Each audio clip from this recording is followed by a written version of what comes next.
All right, we are live. We were about 8 minutes late. Sorry, guys. We wanted Yeah. to start off 20, but we had it was my fault. So, um, anyway, we're live with Erik from Organics Alive, and he's going to tell us all about organic goodness. How you doing?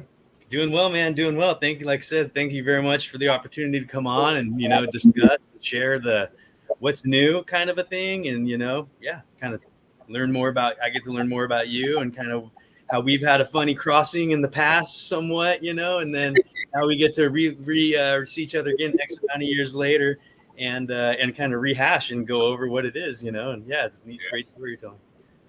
It is interesting though, like this cannabis community and the growing community and the culture. It's like it all kind of goes in circles. We all kind of eventually all see each other, right? We all kind of interwork with each other. You never know who you're going to be working with, 6 months from now, a year from now. Your enemy might become your best friend in the future. I mean, I've had that happen too. So it's like,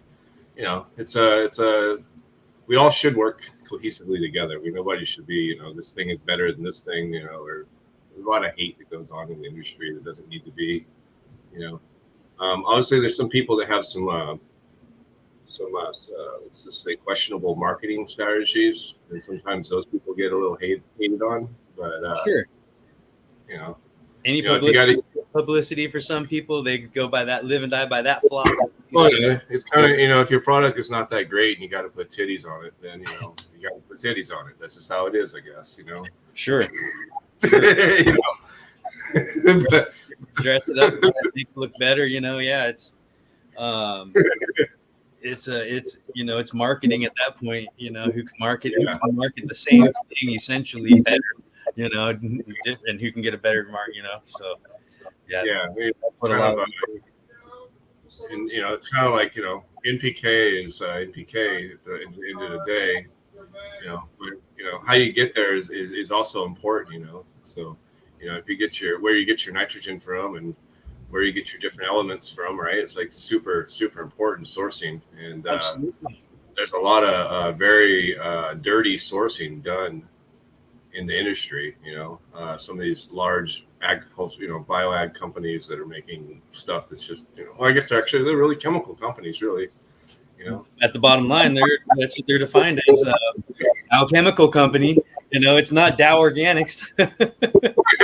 Yeah, exactly. So yeah, we could kind of talk a little bit about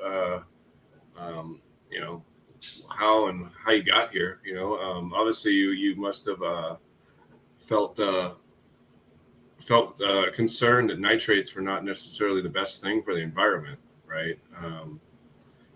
So yeah, you kind of talk a little bit about how your background for a little bit, pre Organics Alive.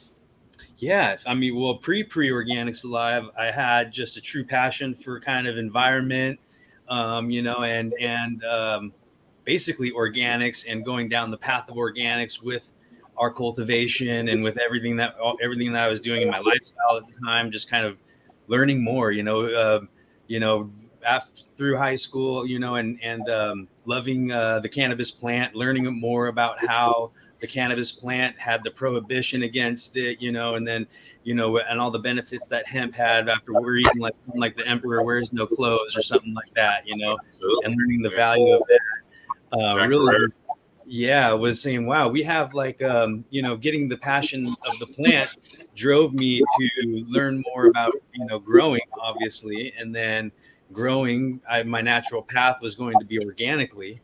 And so going down those organic, learning holes while we were growing, actually we were able to meet some very, very intelligent people who became our mentors, and they got us into the biology, learning the living biology and the benefits of worm castings, compost, using microbiology, and living biology at that point, and organic matter in the right way to put into these even indoor enclosed systems, that nobody was really even doing at that time. So we went into kind of that realm. And then from that realm, we were able to expand into other natural fermentation processes, basically. And that that whole path of other fermentation processes in this entire product line. At that, everything here is vegan sourced. It's more or less fermented. There is, everything from a manufacturing standpoint is sustainable. There's no heavy machinery. There's no chemical plant behind it. There's no smokestacks. There's no negative byproduct. So there's, as far as that end, it upholds the values of really the, what we need, as far as, presenting a clean fertilizer. Yeah. Did you start with were you doing like a buffet layers thing before, like a super soil, or like before you came to this conclusion? Pretty much, yeah. We were, we were just adding amendments and using kind of conventional, as organic as you could inputs for the time, and then really learned about the benefits of brewing, living biology. When we went down to those, that realm of the tea brewers, and then making the tea packs, and then adding that biology into the system. Yeah, and that's actually how I first came across the product. I'd worked I worked for a hydroponic shop here in Southern Cal, and it was like 2017, and we'd got the bucket and a few of those boxes, and it was like a tablet, you like pre thing. It was cool, but the thing is like it was a hard sale in SoCal with the salts. A lot of these guys, they're just used to their one of the things the salt companies do well is they make this weekly schedule where they people can look at Monday, and they can see that they're going to use 10 mil of this and 10 mil of that, 15 mil of this, and then it has those progressions, and it kind of tells them almost how to do their whatever they're growing, right? And then when those people switch to organics, and you tell them, super soil water only, and then their plant yellows out because it's it's magnesium deficiency or something, and like they a lot of times they'll go overboard and for correction, and then so that's not good either, right? So really what it comes down to is like there's just like there wasn't like good at the time, at least. I mean it's been years since then, but at the time there just wasn't good documentation for the end user. And at the hydro stores, like in me, like I used to talk to all the product reps, and then I would have to teach everybody else at the other 3 stores. And that was also a problem with multiple companies too, And unfortunately, it was people like Advanced, one of the biggest salt pushers in the world. That had people like Vaden that he knew every nuance about his product, and it was easier to sell because of that, right? It was because I could, any question I didn't know it, call Vaden up, boom. But yeah, we definitely checked out your. I definitely. So I didn't get to use it. Long story short. That's the sad part, right? Never got to try it, but we had a brewer. We had the things. I think we had the green and the red. I don't know if we had all of those boxes or those liquids. Not sure. We may have. That was 2017. A lot's lots changed since. Yeah, 2017 was an interesting year, especially in the California market. Yeah. Monsanto was buying everything that year, our Hawthorne, and sunlight supply was rapidly changing. Spare time supply was going broke from what I saw. It was weird. Different year, different times. Absolutely. And it's for us, we've stayed independently distributed through our, we do our own distribution. Like right now I'm sitting I'm in Mendo right now, Mendocino County. I'm at Hydro Pacific at the store there. Nice.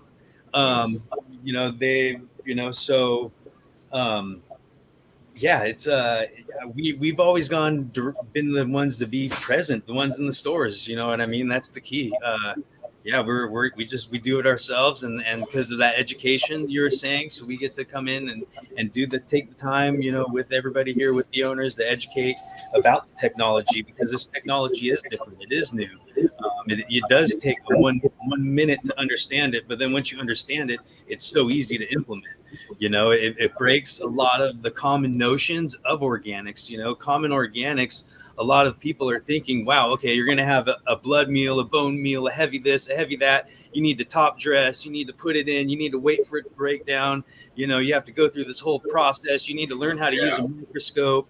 You know, you need to have cover crop. You know, a lot of people think of that as organic, when really what we've done is we've bypassed that. And we've have true organic technology that can be used at scale for farming, through dilution. You know, this isn't just a micronized powder. This is a truly soluble line that can go into a stock tank to be thrown into an injector system, or put it into your batch, put into your batch and run, no problem. So you don't have to clog any pumps. You won't clog any emitters. It's fully just put the manifold or nothing, huh? Goes right through. Correct. And so this is breaking the theories of old organics, and this is where our education comes in, because a lot of people don't know about it. You know, a lot of people, I was just up in Humboldt, and a lot of growers use salts because of the ease of use and obviously the cost, but the ease of use is they can put it through their pumps. And the notion is common organics can't do that. And so they just haven't heard yet of our technology in a lot of cases, to be confident and to know, wow, or to, you know, have been able to test it to say, holy cow, this stuff is fully soluble. Like, let me grab a cup of water and I have a little bit. We could do a little test, and all, you know, it's like fully soluble.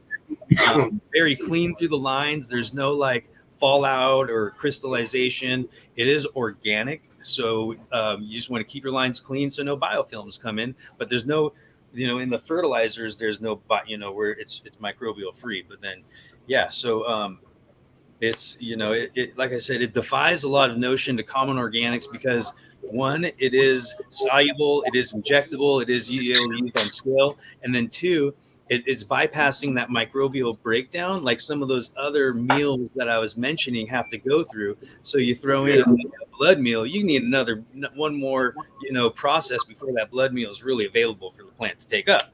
And so this has already been a bacteria that released the nutrient and has the nutrient available in the carbon, with a neutral ionic charge, so the plant can absorb it right away without using any extra energy. Less energy than even having to use a synthetic nutrient. So you use calcium to bond? It's carbon.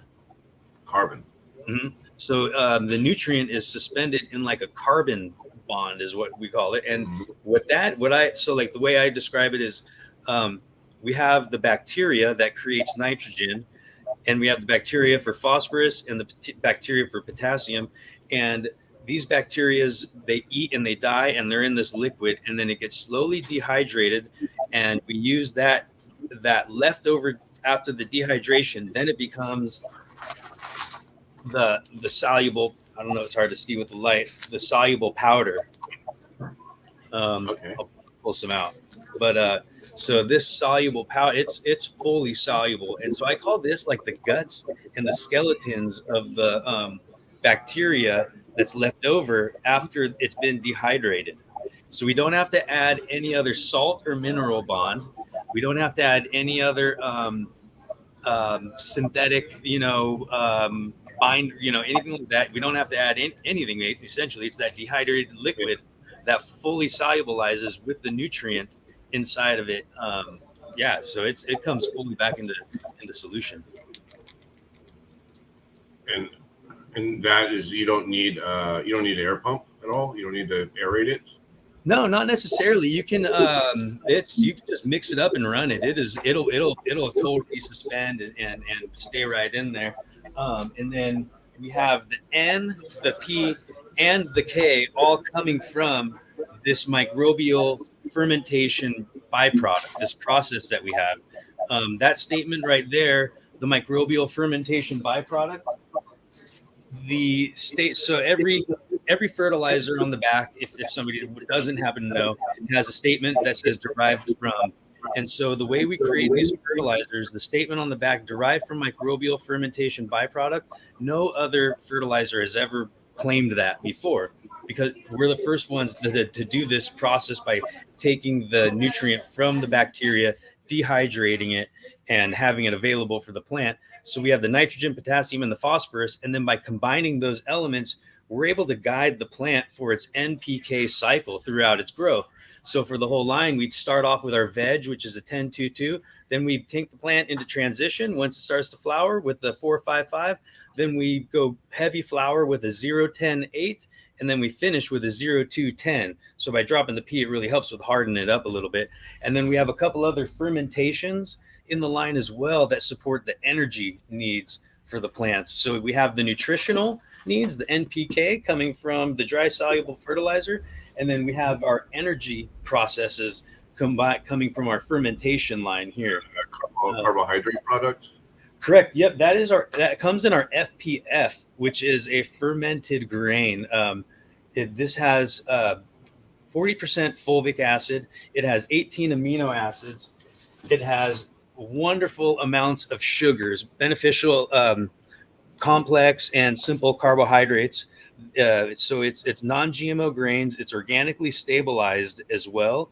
You only need 1 milliliter per gallon. And the analysis on this, as far as heavy metals and everything, is super clean. You can use it as a foliar spray, soil drench. I even use it a little bit more as like a pH down sometimes. If your water has a lot of mineral in it, it'll help your water to not lock up your plants that potentially, so if you have too much calcium, it's like a lot of our water in Southern California, it's high in like calcium, right? That's correct. So this helps that bond, the fulvic helps bond the calcium up, so you won't have any overage or anything like that. So yeah, this stuff smells sweet. Do you have something in your line? Because you're talking about going through emitters and manifolds and stuff. Do you have something that will eliminate the biofilm? Not eliminate. No, not in the line. Yeah, because one of the problems is like some people, well, in the salt world, they'll use hypochlorous acid, right? They'll run it through whatever cycle they want to, however often they want to. In the organic world, one of the things I found that kind of can replace that is Newton Hayes' product, the SLF 100. It does an amazing job. It's probably somewhere in that shop. I'm sure. Yeah. I saw but it's amazing. Your roots will be freaking clean. It's a microbial enzyme. Yeah, it's amazing. Something like that. Probably a great thing to complement with this product. I would agree, definitely. If you that irrigation hygiene is important no matter what you're using. That's the bottom line. Yeah, you don't want stuff to go awry inside your lines and stuff. Yeah, but the the solubility, the way it runs is clean. Yeah, you turn on your sprinkler sometimes and things have gone anaerobic. You're not too happy to smell that and to watch that have to drain into the beds. You want to make sure you're flushing after certain times if you're using living microbes or certain teas or something. Definitely. What is the next bottle you have there? So the green one, this is a fermented castor bean. We have castor bean that when it's fermented, we use this as a foliar spray. As a foliar spray, it helps with the leaves on the cells on the leaf surface utilize the UV light to maximize the amount of chlorophyll they're able to produce. So that just allows for more nutrient uptake through the plant. So you get thicker stalks, real turgid stem, leaves that are just pointing 45 degrees and super happy. You get super green, dark green out of the leaf. And it's not an oil and it's not a sheen and it's not like a screen or anything. It actually works on a cellular level with that cell as like a fatty acid. And so that kind of just helps speed up the metabolism and the process of that cell and protect from the UV and make it like happier, basically. So it's not stressed. No negative effects on the stomata? No, it actually, so what it does, So on that level, I guess this is how so it allows the mitochondria to use the ATP to the chloroplast so it can make more chlorophyll rather than send the ATP out the stomata because of that lessening of intercellular heating that occurs from the UV light being trapped. And the analogy I kind of think of in my head is it's like rolling down the windows on your car on a sunny day, because all the cells on the leaf surface are little bubbles. The UV light will go in and it'll actually get trapped and bounce around inside that thing and actually cause it to get warmer. And that's why the cell has to cool. Yeah. So this actually helps on that type of a level with the not getting hot. So from the UV light. So does it transpire? Is that what it's doing? It's transpiring, or is it actually like opening and allowing some kind of airflow in there?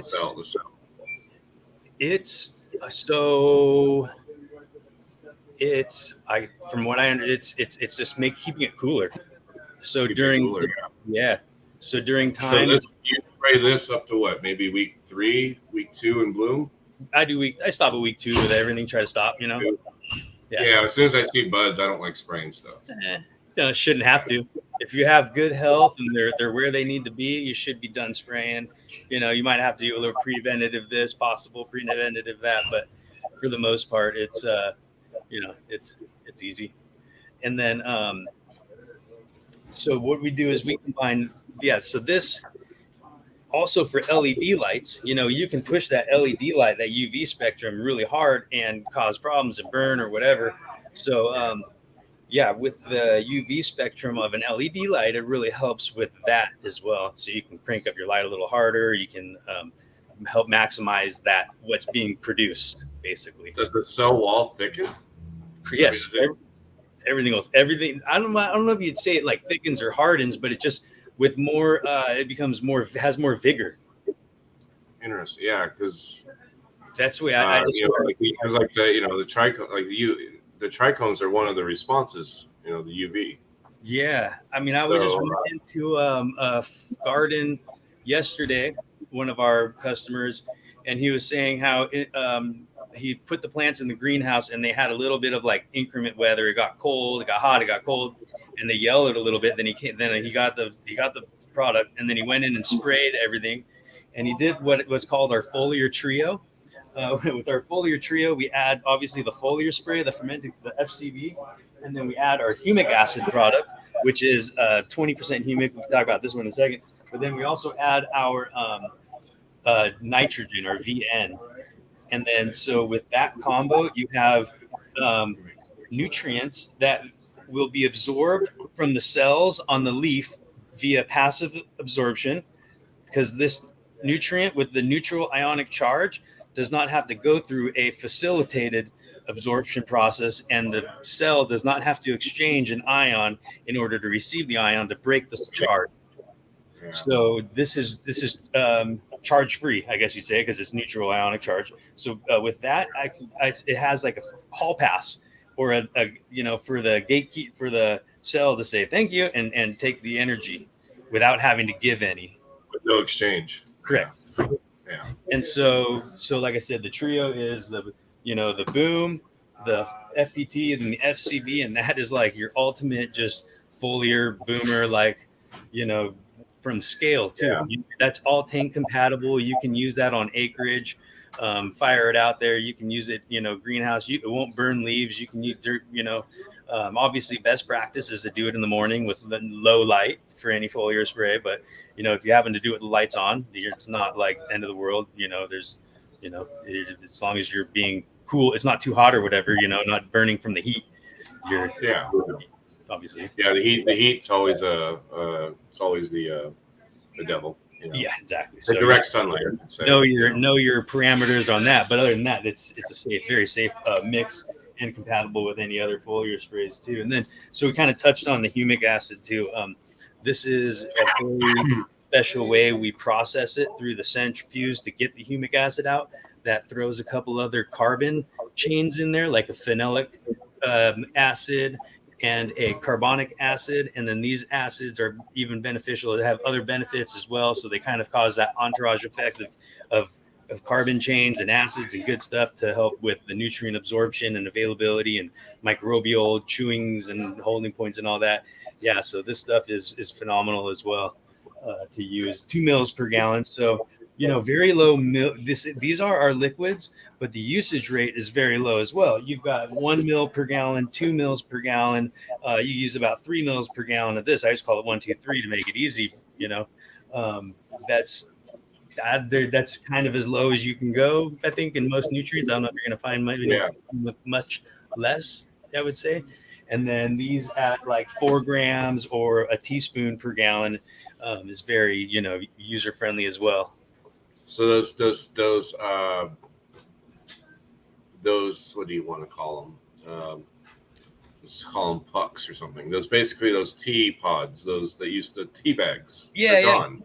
They're not part of it anymore. We still have those. We still do the tea bags. People still like to brew tea and do that. We still have a couple of brewers we make, but that kind of is a fragmented fragmented education point, I think, right now, because of the time that it takes to brew. So one of our big products that we had from the very beginning was our tea brewer. If people didn't know about it, that was had it all made with an air pump. Oh, it was dope. It was dope, but it was just a little expensive in my opinion. Yeah, it had a downpipe with a real special air diffuser too that was coated, like wouldn't clog and put out the perfect amount of air bubbles for the suspended. It had a chimney that you dropped the pre-made pouch right inside of it with the airflow, and so it held it perfectly above and suspended, and makes beautiful tea. But for that tea during the brew process, there's a lot of variables based on temperature, based on altitude, based on this or that inputs, time, the time of brew.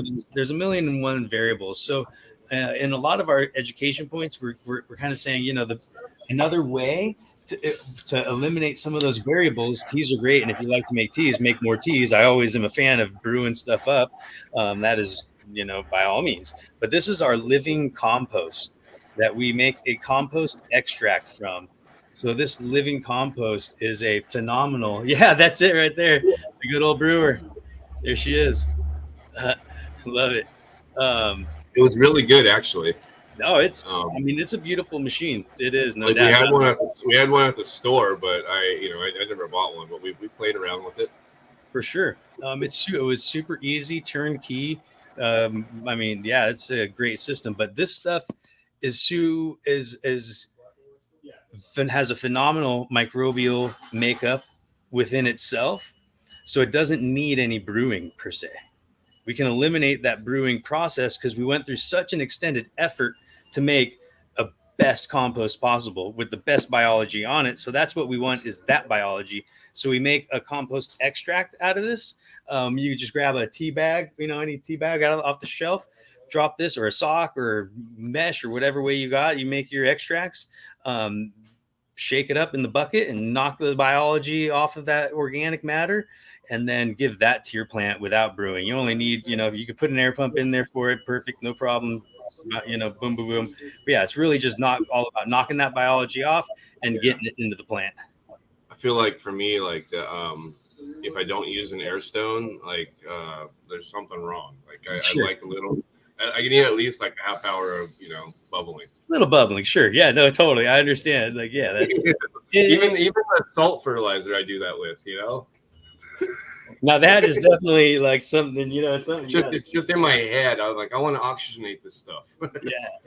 Yeah. Well, more oxygen for the water. You oxygenate the water, obviously, because they've done studies even on that super oxygenated water, because water, is what takes the oxygen out of your roots. So if you can raise the parts per million in your water that you're putting in your roots, you're going to help having dissolved oxygen in your roots from whatever takes the oxygen, what's supposed to take the oxygen out. So I guess anytime you can add that dissolved oxygen into your water for your roots is going to be a beneficial thing. Yeah, that was a meter I used to look at too a lot. It's a total. Yeah, mainly. That's splitting hairs too. I like data, man. I don't know. I like data. Absolutely.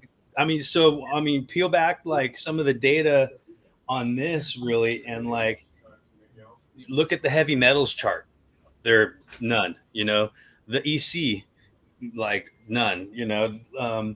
You look at the cost of or not the cost, but the amount of energy that's needed for the input to create the nutrient.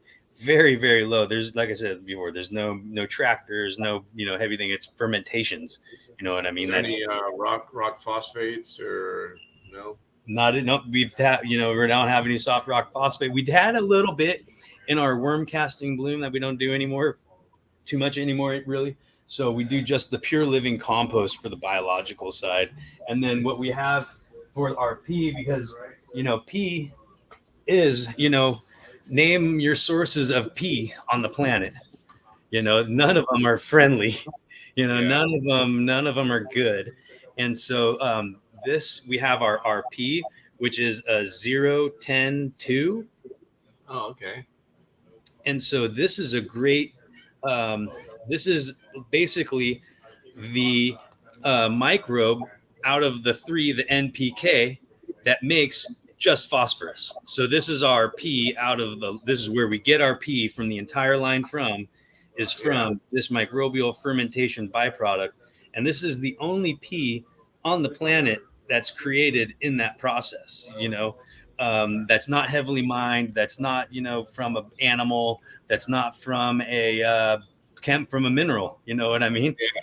So with that part, that this is not from an animal or a mineral, Oregon actually has an interesting definition of fertilizers, and it has that category. It's either animal or mineral. So Oregon is tricky for us to get product approved for sell on the shelf in Oregon, which has been a real fun hindrance for our growth. So Oregon people can order online and we can ship it to Oregon, but it can't sit on the shelf and have an inspector come by. That's terrible. Because they will not.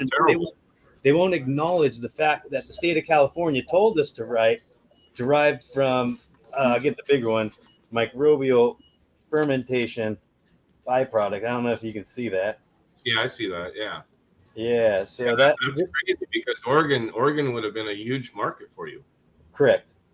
So it's been a big problem that we can't get this beautiful phosphorus source that's not mined, that's so clean, that can help the rivers, that can, do so much benefit. Like I said, I'm traveling up in these places that are so beautiful. I'm in Humboldt, I'm in Mendo, I'm in Calaveras, I'm in, I'm in, where was I just yesterday?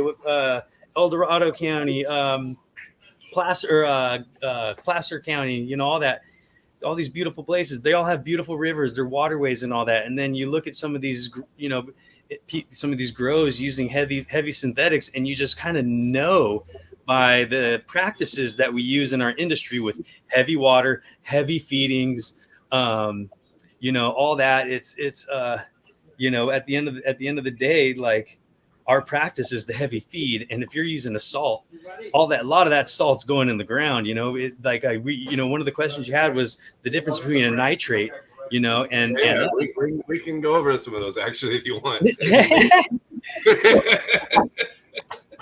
Yeah, I had a whole list of questions for him, and we kind of been freestyling, but it's all good. It's all good. Yeah.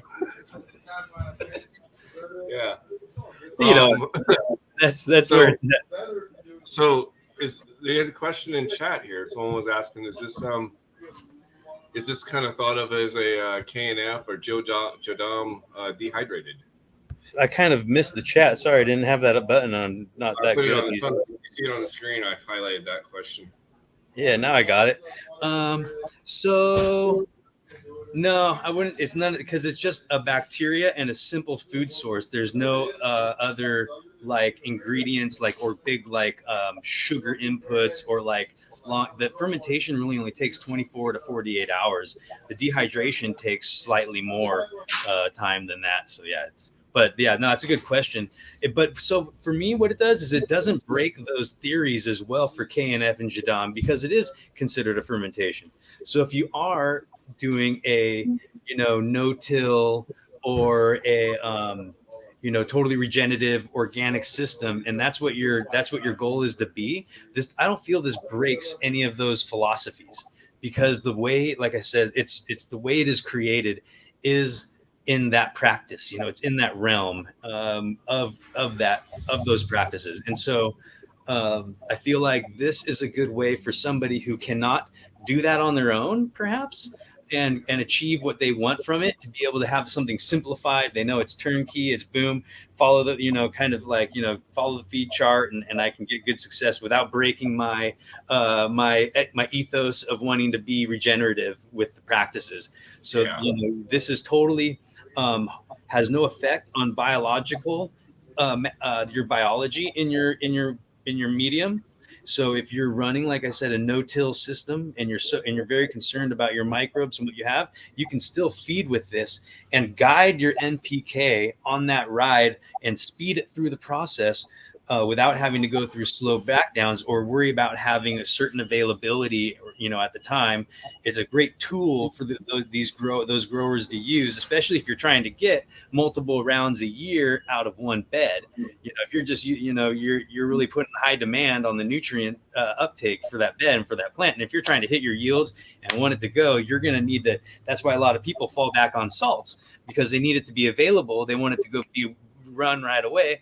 Well, this is available right away. So, and this is injectable. It can be run through the line. So now you don't have to compromise, fall back on salts, thinking that you need something that's going to, you need a nitrogen that's going to be available right away. You don't want, nitrogen's pretty easy to get in the organic realm with whatever additive, but, still that may not be injectable. That may not. No, this is a great, if someone has a living soil and they run some kind of deficiency, they could use something like this as a corrector, and maybe correct it a little easier, a little safer, because it's controlled.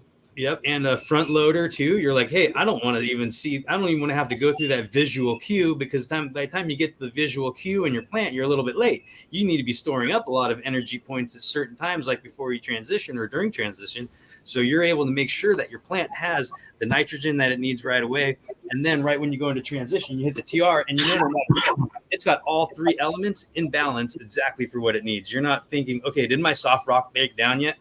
Or is that whatever? And then you don't have to go back to thinking, okay, I need to add a salt or anything like that and compromise. So it allows, like I said, it allows the grower to kind of speed through that NPK process without any worries as the plant its process. Yeah. Do you have a bacillus product? It's just like a blend of bacillus, like subtilis and different microbes. Or are they kind of all throughout the line? So with the fertilizers and the fermentations, there are no biology present. No biology present. Okay. Correct. It is the state makes us put on the back of the label, no viable microbes present in this product. Because so the biology isn't living. It's it's not even dormant. It's already past its dead stage. So the reason why we call this everything the V series, all of our NPK, it stands for vacuole. And so because the vacuole of the bacteria is what's releasing that nutrient when it dies, essentially. Oh, and it died. Yeah. Yeah. And so each bacteria is able to fix within its own biomass the nutrient. And then when it dies, it's sitting there, and then it's just dehydrated, and there it is, pretty much. So you'd have an indefinite shelf life in theory, right? Correct. Yeah. Correct. And then we were even just talking to, I forget who I was talking. I was just talking to somebody about, that helps with temp.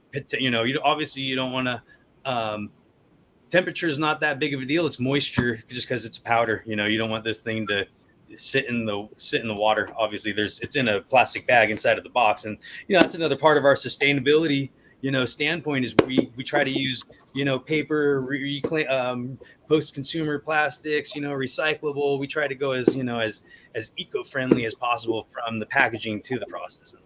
Yeah, that's actually one of my questions, was how you how are your products packaged, and are they eco-friendly? And I mean, we know cardboard's recyclable, but you tell us some more. Is the sticker on there, the tape? Is there any foil anywhere in anything on any of these products? Nope, no foil. The bag inside is post-consumer recyclable.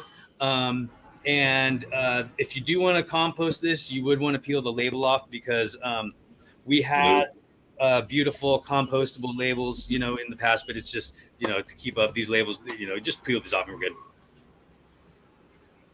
And then those bottles, those plastic bottles, are they made out of anything special, or what are those? Just that standard plastic. Whatever. It's recyclable though. The PDF. Or a standard one, yeah. Yeah. Unfortunately, we couldn't do these, in plastic or anything, or I'm sorry, in paper. What is the dose rate on those bottles? The 1 ml, 2 ml, I say 3 ml. So I just go 1, 2, 3. So there was somebody in chat that was saying you have two bloom products. Is that true?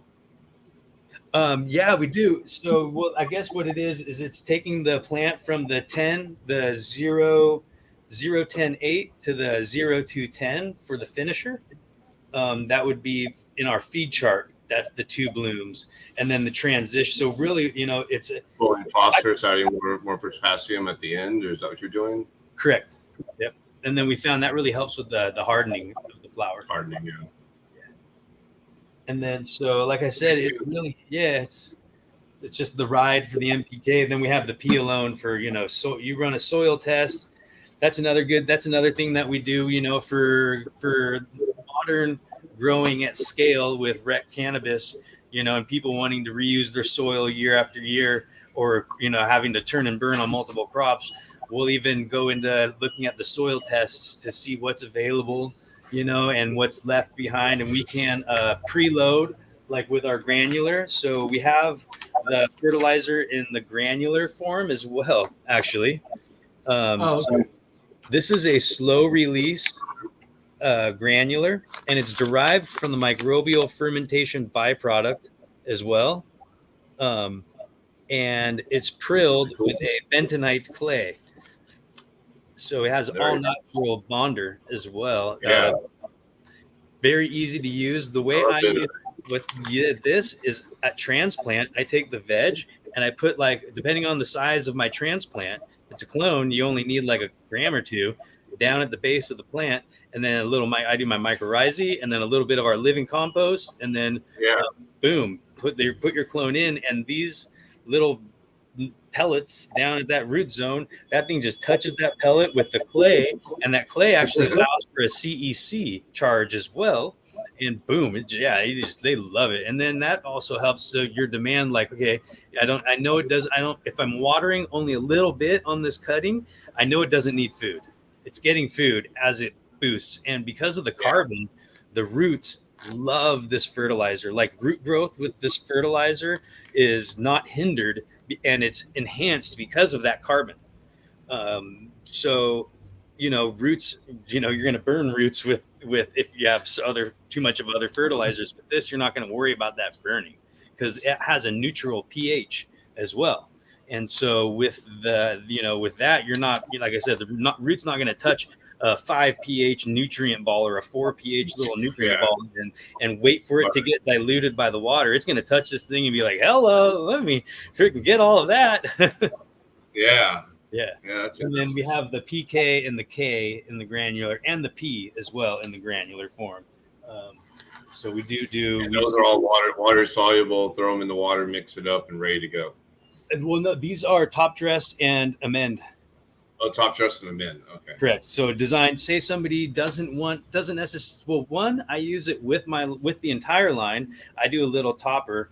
That way, if I like having it down there as well. There's a lot of benefits to those things. So I use just a little bit throughout the entire grow. Or I also have people who can't mix water. They just don't have the capacity to, so they can use a little more of our granular and use it as a top dress. They do water only. So for a water only system, that's phenomenal. Are all those things sourced in America? From America? These are American made. That's good. Yeah, there's some other companies using some China stuff, and the only worry is not necessarily that China's bad or anything, but heavy metals is always a concern. Yeah, we go so far as the. Sorry, I was getting water. That wasn't. That's all good. Okay, just noticed that.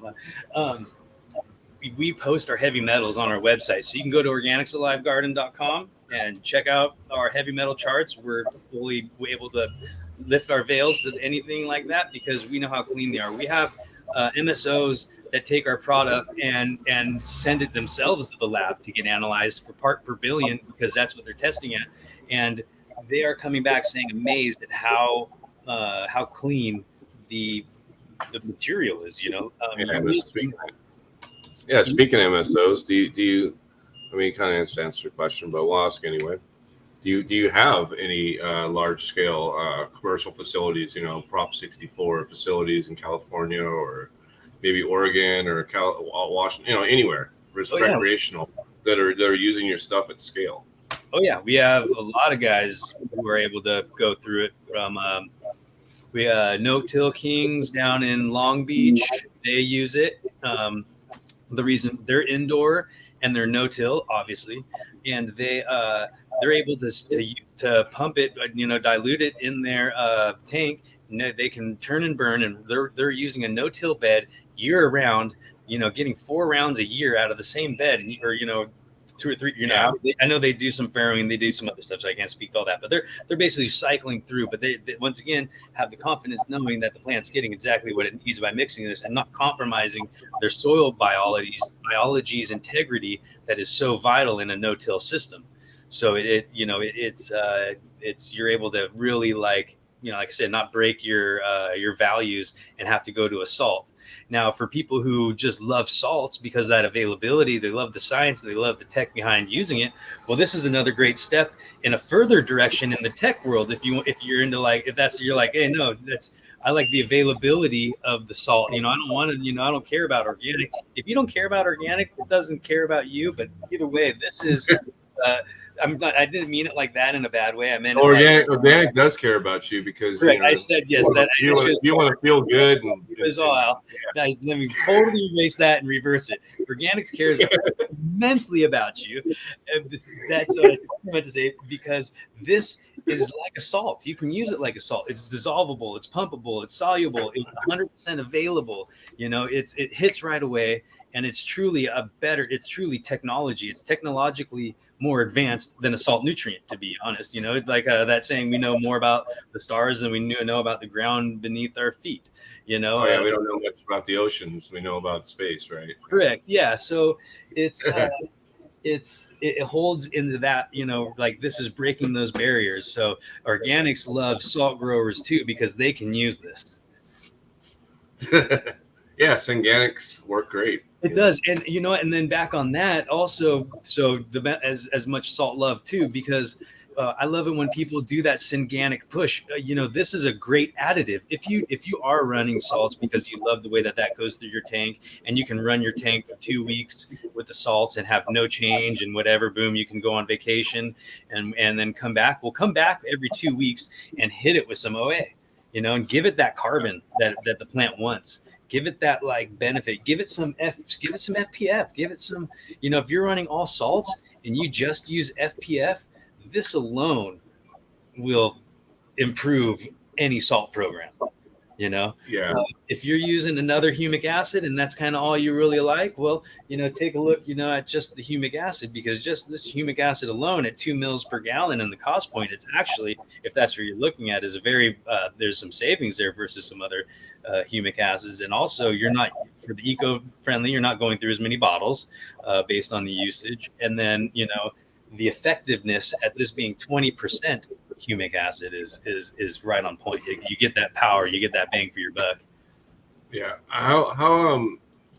What kind of differences are you seeing when people use it in peat versus cocoa, or like a 60-40 blend of cocoa perlite, or are you seeing more nutrient charge or more or less, or what are you seeing? You do want to feed a little bit more than if you're obviously doing an amended soil. You're having a little biology as your backup. If you're more in an inert hydro type grower, yeah, you're gonna bump. Make sure you're on that feed chart. Make sure you're giving it the right amount of food, and you're not getting into any deficiency phases. And then with that, a little bit of CalMag is the only thing I'd recommend. You can use organic sources of CalMag like Calzyme or, Earth Juice Oily Can, that works well. Some of those aren't really injectable, and usable at scale. So that's, that's I haven't heard Earth Juice. I haven't seen or seen Earth Juice in like 5 years. Oh man, it's still good. It was good stuff, and just not, you don't see it down here. Yeah. Not in SoCal. I just throwing some other names out there, like not. No. You said oil can. It just brought back memories. I'm like, yeah, I remember that stuff. Not being particular of any, but there is the more organic and less organic sources of calcium that you can use per whatever your system and the way you need to use it. If you're in that hydro, setting, like I said, and you're gonna want to make sure you have that CalMag in there. Yeah, well, with the you got 2 recipes there. You got your LED lights doing your magnesium pull, and then you got your cocoa doing your calcium pull. So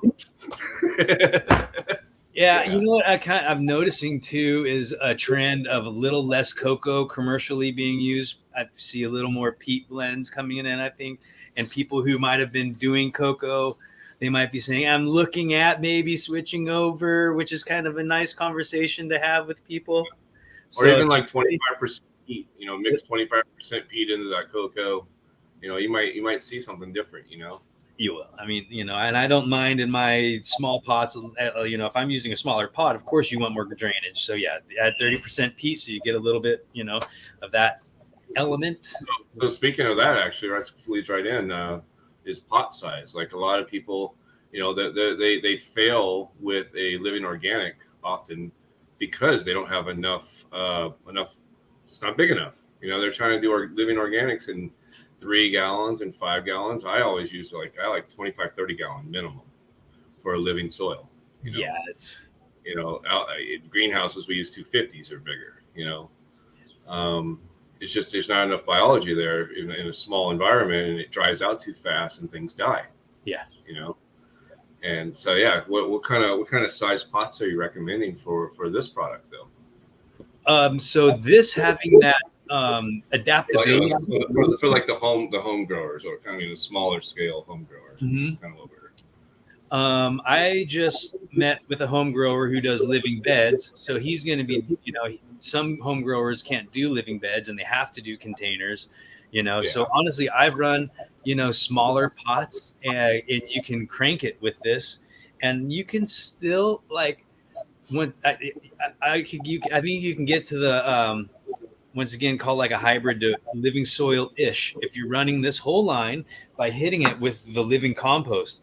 Because by dousing it with this, you're getting the injection of so much biology that's so beneficial. And if you can run that little bit of smaller pot with a good, soil, like Build the Soil Light, or, a semi-amended, well-drained, thought of soil, or you make your own, kind of concoction, like you said, cocoa, a little bit of peat, some perlite, maybe some pumice or whatever, get a lot of drainage, and then sprinkle in some nice foods. Make sure you've got that CalMag in there. Make sure you've got that, whatever, a little bit of you sprinkle a little bit of compost in there, some some of this, you can do all sorts of little fun things at that.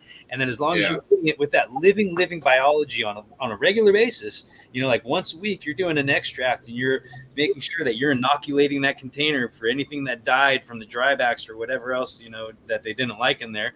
You're getting close to that realm because you're having biology, you're having carbon, you're salt free, you're sure, are you going to have the plate counts as a no-till bed?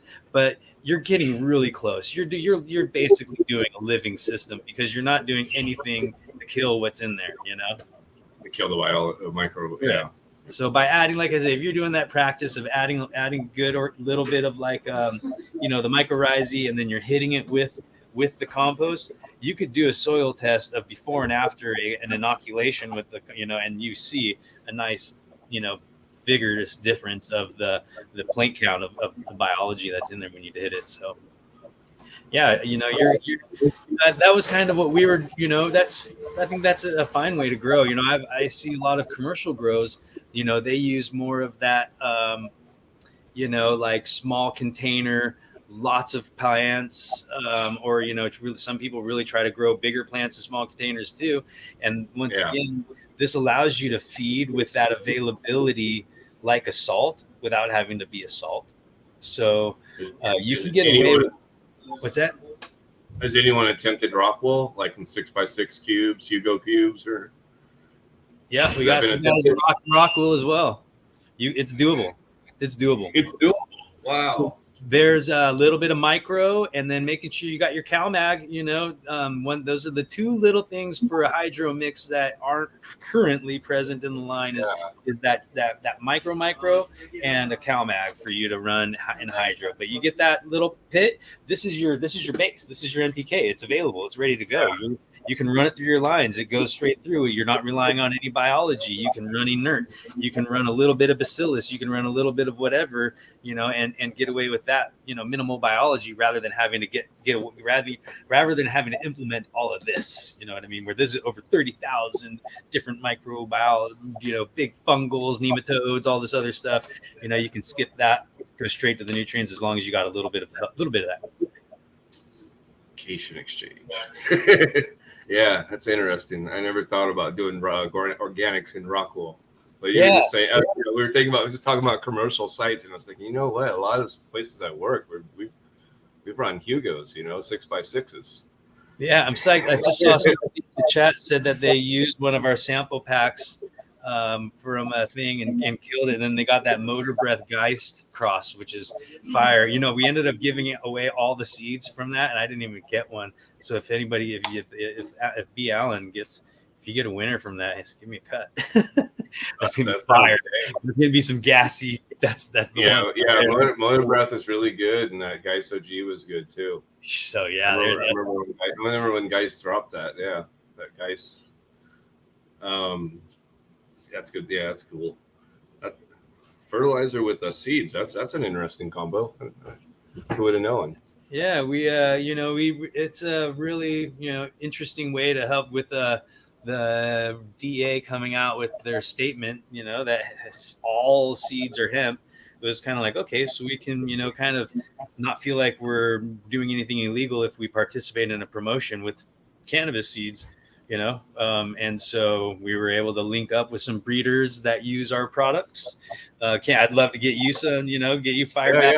Yeah, I'd love to do a run with this stuff, and and then I want to get some new beans too. That's for sure. Yeah, I love to document it as well. Yeah, I'll hook you up with some beans for sure. So have you gone through any type of certification programs, Oregon TILF, CDFA? You know, or OMRI Honor Boy system, any of those?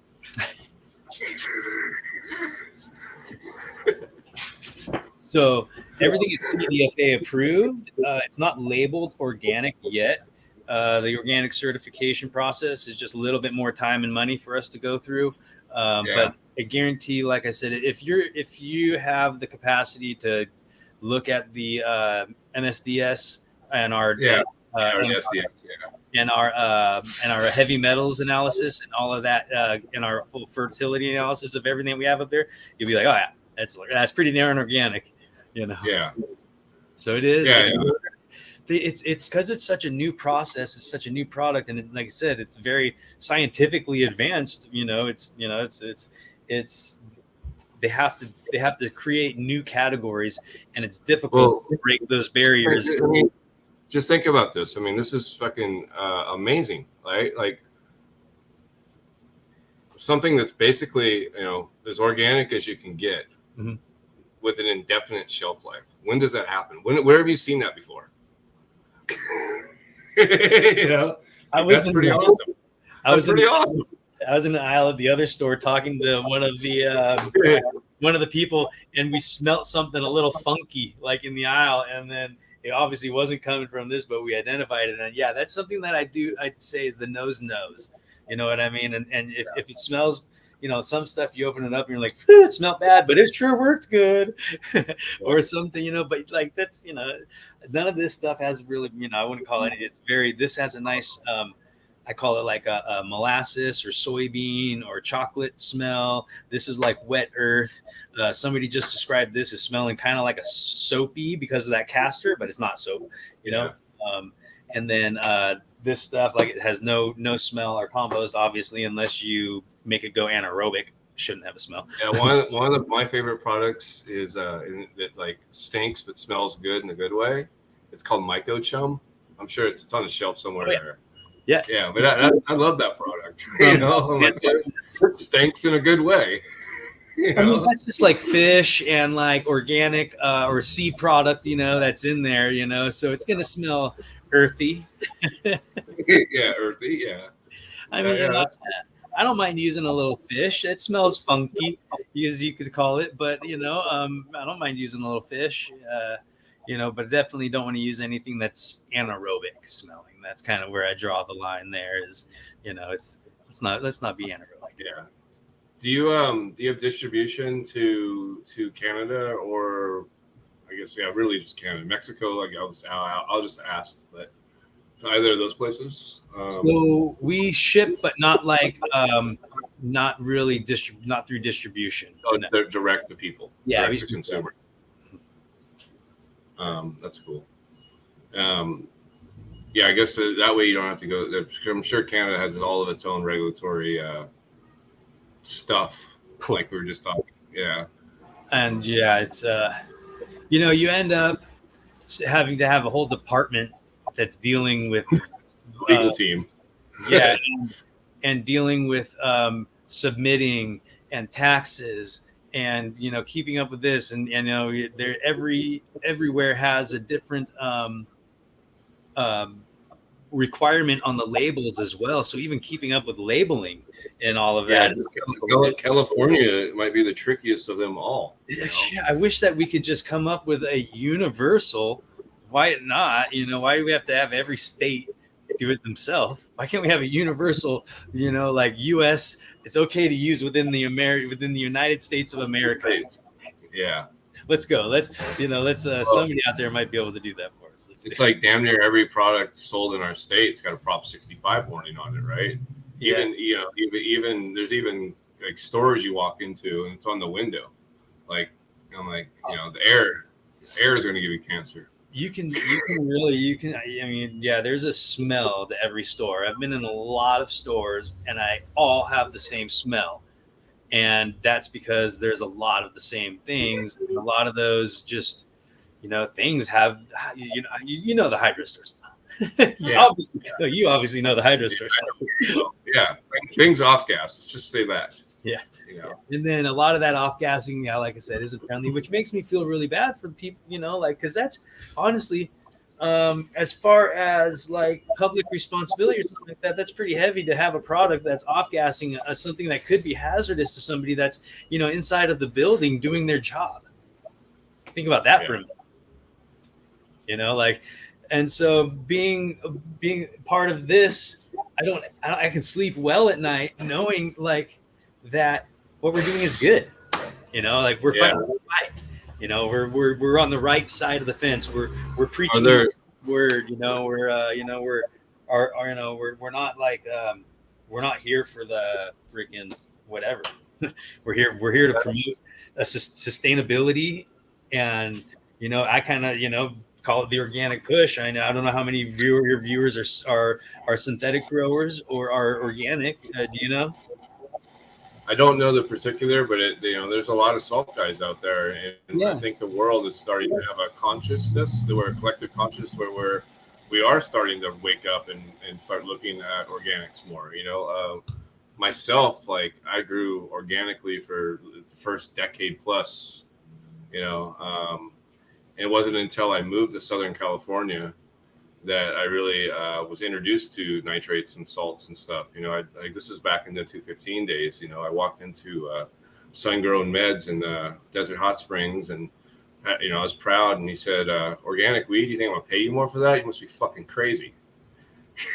And I was like, "What do you mean?" He's like, "I'm not gonna pay you more for that just because it's organic." You know, and I was like, "What?" Yeah, this other guy who's running this other dispensary, this Healing Remedies thing.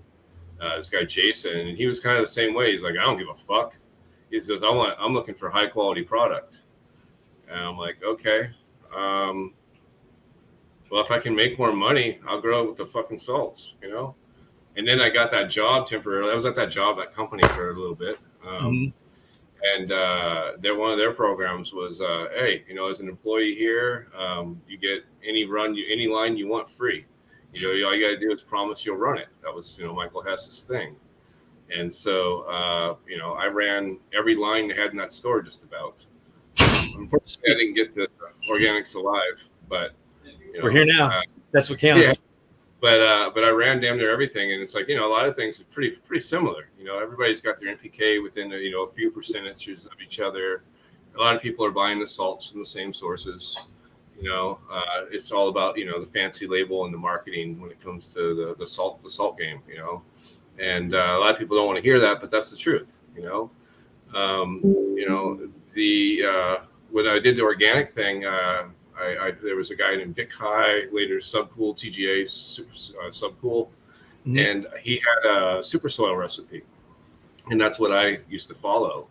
And then there's a guy in Oregon, he goes by the Rev, and he had a True Living Organics book, and it's kind of a buffet approach, you know. And so I used to kind of made a hybrid, you know, for years. I just would grow with kind of a hybrid approach of those two, and you know, make some little teas here and there, and bubble it up, and you know, worked great for years and years and years. And now now that like legalization has come forward so much further than what it was those times, you know, 215 was really gray market. You know, it wasn't a lot of we were growing. That was beautiful. It wasn't a lot of it was a lot of bad things, you know, a lot of good things, a lot of bad things at those times. A lot of things I miss about those times too. Yes. You know, but yeah, now we got real science, and people can come forward with it. And now we have giant fucking grows and all over the place, recreational growing at scale that we never even imagined. And, that's helping drive the science behind you know, the inputs. You know, because it all starts with the inputs, right? Final product. You know, your genetics can only go so far. And then what you feed those genetics, you know, has a lot to do with like morphology and you know, cannabinoids and terpene production and you know, the esters that come out of those plants, you know, and you know, that's it. Without the biology, you're not going to get the best product, you know. You know, I hate to, you know, I'm not gonna, you know, like I said, so there are some synthetic growers that are phenomenal, that push their plants, that get the terps, that'll have the flavor that you'll consume, and you'll say this could be as organic as anything it can be. Yes, that does exist. It's true. Yeah, I credit those growers, and they figured it out, and the thing is, they don't overfeed. You listen to any one of those growers, they're not overfeeding. Yeah, you know, they're 900 to 1,000 ppm, low ppm. Yeah, I'm one of those growers. Yeah. So, you know, but you're growing fire. You still have really good, and you're able to turn and burn, and whatever. It's clean. It's easy to use. It's you know, whatever, you know, like there's a lot of advantage to that. I definitely see that. And then really there was no other option. That was the problem. You know, you had no other easy way to feed your plant, you know, other than being, you know, super, you know, like having to wait everything to break down, or you're just salty, you know. So now you can be kind of like that in between zone, you know. And then kind of like I was saying, using this as just your booster, even if you are on that salt feed, you can hit this once a week. And so you mentioned that genetic expression. One thing that I consider this line to do is maximize the genetic potential of that phenotype, because with the carbon supporting the DNA and the RNA replication for the plant, you're able to get the true expression. Nothing's being muted, as well as that terpene profile, you know, because it's not through that like forced feed or whatever. So with you definitely hear a lot of people, you know, on our chatter, on our feed, talking about how good the terps come out, how sticky it is, how well it washes. We definitely have a nice, you know, fan base with the extractors. And I feel like those are the guys that really know, you know, because they're looking at the molecule, the actual head, the gland, maybe not the molecule, but the actual. Yeah, absolutely. They're looking at the trichome glands and heads closer than anybody. Yeah, anybody. Yeah. So it matters. Yeah. And they will even attest to, flower grown and washed with Organics Alive wash as well. Rarely would I hear like, don't, Organics Alive, don't use that. It's not going to wash well. It's not going to wash well if you use it. Yeah, it's not really that's not the word on the street. And I would thank everybody out there. Yeah, I'll put this up on the screen just so it's there. You already read it, but yeah. And then you got some people in here that are definitely familiar with your product that are using it. Fresno nerds and B. Allen and guys, really appreciate it. Stuff. Yeah, and if anybody's interested, feel free to reach out. Shoot me a DM. We'd love to kind of you can go online. We sell our little sample packs. I'm not trying to throw the full pitch out there, but if anybody is trying to give it a run, we have these sample packs online on our website. You just grab one of those, it's shipped right to your door. It has one of each of the pouches of our fertilizers, the veg, the transition, the two blooms, and it also has a small bottle of each of our fermentation line as well.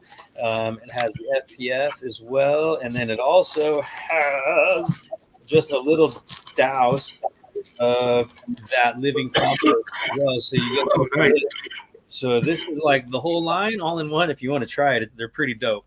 And they're just like $20 or something like that online on our website. So you can please, by all means, go get it there. If you have any trouble, throw us messages. We're, kind of like I was saying, through those larger distributions, we definitely try to really put the grower as in front, put the grower first.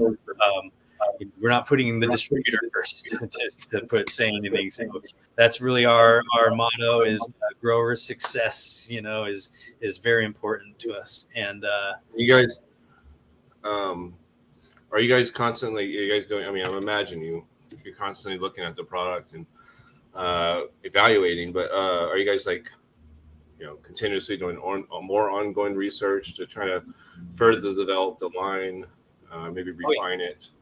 Mm-hmm. We have a facility in San Diego that we grow hemp on. We've done like 10 acres of hemp. So we've run the whole line on scale on cannabis.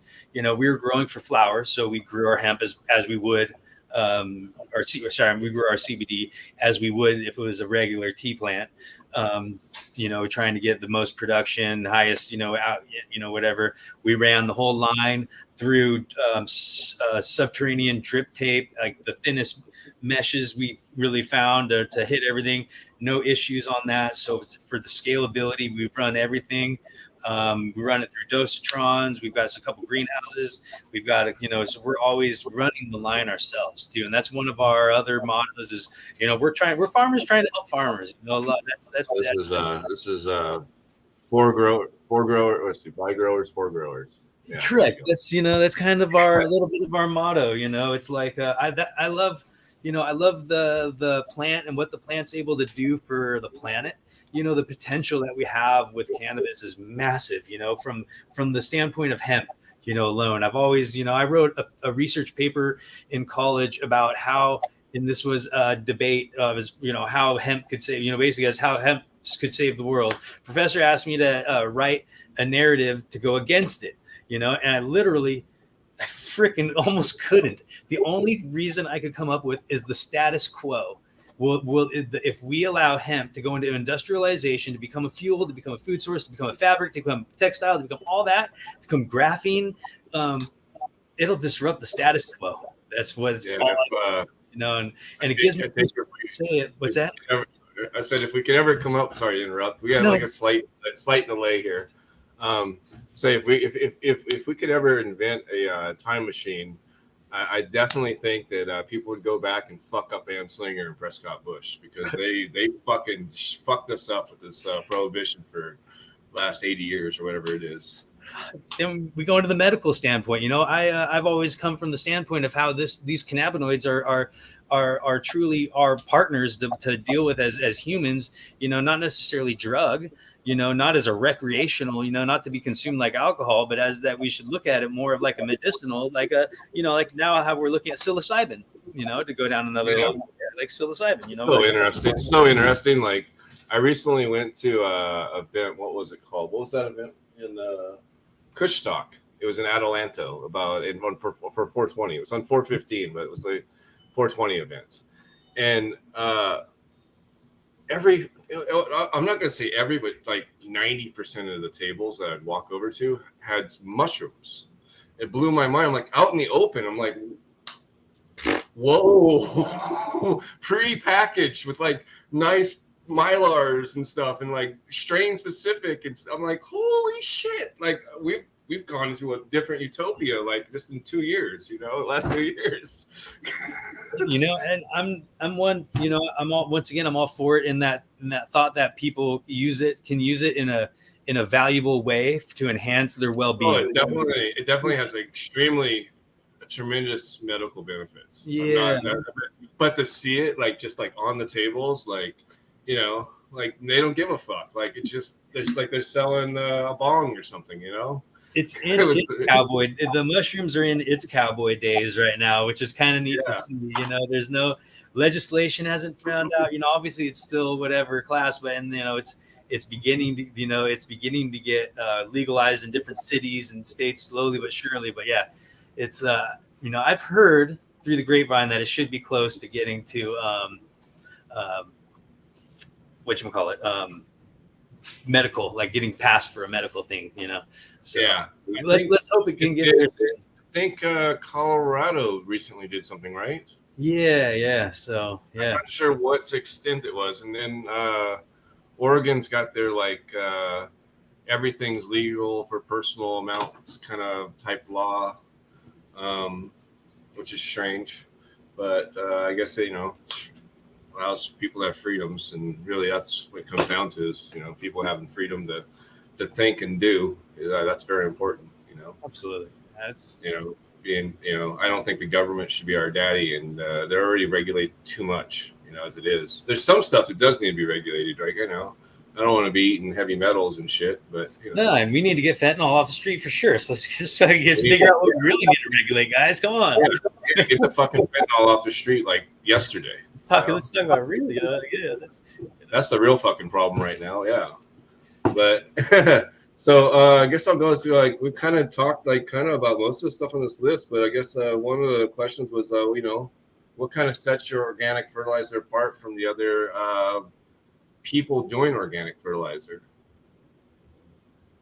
One is the technology. You can really dig into the science of what this is, how it's made, and all that, and it's scientifically sound. You know what I mean? Like it's like, wow, this is the back of the label is there is no animal byproduct, there is no mined material, there is no synthetic mineral bondage, and there so I don't know, I'm trying to there are other plant sources and microbials and stuff, but as far as a fertilizer NPK that you're talking about, that stands alone in its derivative, how that's it, and then that ability for it to go through that passive absorption process that very few, because of that ionic charge, other fertilizers can't do that immediately. So would you consider this a veganic fertilizer? Yes. That's pretty cool. Yeah. There's not a lot of those on the market. So, a lot of times people will, let's see, how do we phrase this? The popular guy that used to be in magazines that had a veganic line, he would often be criticized because of the plants being anemic. It was nice and sticky. They tasted good, but there just wasn't much yield there. And a lot of people see, well, you don't have any bone meal or blood meal. What's the answer? What's the counter answer to that? Not having bone meal or blood meal, or what builds bulk in this line? Like what's going to be it builds, more biomass, more density, bigger plants. Because like that was one of the problems with that other line is that, no matter however you ran it, your yields were always a lot less, drastically less. And I think that's why that line doesn't exist anymore. Yeah. So, that's what, that's where the hiccup was getting to that solubility point. It was getting to that like finalized, yeah, it's difficult to get it here. It really is, and it's really hard, it's really hard for fertilizer companies right now to even survive, to be honest, yeah, I'm not being, everybody, and everybody. Yeah. Even Big Mike is doing these drastic things to try to, like I said this yesterday on another show. This is just my personal opinion. Mm-hmm. Athena has only existed since 2018, mm-hmm. and 7 out of 10 grows are running their product. That feels like a monopoly to me. Feels like a monopoly. They've done a brilliant job. Got to hand it 100%. The plant looks good. It grows great, and they have a great following, and they have great. They're doing a great job. Hands off. They are doing a great job, and hands off to them. Yeah, exactly. But it's very mind blowing what they've done. It's phenomenal, once again, I'm definitely non-tribal in this like game. You know what I mean? I like to try to be cool with every owner of every company. I think we're better together than we are apart at the end of the day. Absolutely. So and they are a clean salt. That's the thing about them. They're a clean salt. They don't add no bullshit. Yeah. And they don't have it broken down into 40 bottles, Yeah. Dude, and I know, and I'm familiar with a few of the people who are, and they don't, it works. So it grows a great plant from finish to end for sure. It works. That's the bottom line. And is it successful on scale? For sure. You got guys crushing it. That's great. Yeah. And for that model, if you want that ease of use, and it's 1, 2, 3, pretty simple. And sure, it's a great price point too. You have all the arguments of why to use it, and they're all very sound. Of course, that's great. Yeah. Why do you use something? Like, why not? And of course, you have the other argument. I hear these scientists talk about how, the plant doesn't know the difference between a mineral nutrient and an organic nutrient. What do you think about that? Well, I think I'll tell you this, my opinion. So salts and synthetics are like an IV bag, right? And it's all taken up through osmotic pressure. The plant doesn't get to choose what it wants, right? So whatever's there, you get it in whatever amount is dosed to you, right? Just like you're in a hospital bed, they're feeding whatever, right? Yep. With organics, you're feeding the soil food web. You're not feeding the plant, right? It's a totally different mechanism, right? So you got to keep that micro life alive, and that bacteria alive and in balance, and that's a much different thing. And then that plant will grab, the root hairs of that plant will grab what it needs. It'll pull up and take what it needs. It's not being, forced a bunch of fucking NPK at 3 EC. That's why in my opinion, when you force your plant at 3 EC with these salts, it tastes like shit, because it can't produce anything, right? It's kind of constantly, it's metabolism is in like overdrive all the time, right? It doesn't have time. It's not what we like a lot of times are responses to stress. But if your plant is always in high metabolism and it doesn't have any fucking stress mechanisms, right, then it's not going to produce those oils and esters and those trichomes the same way, right?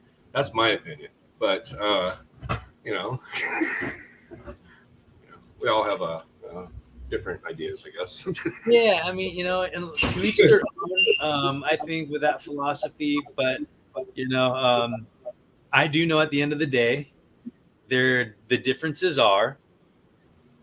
With one of your questions was the difference between nitrites, a nitrite fertilizer, and ours, right? Yeah.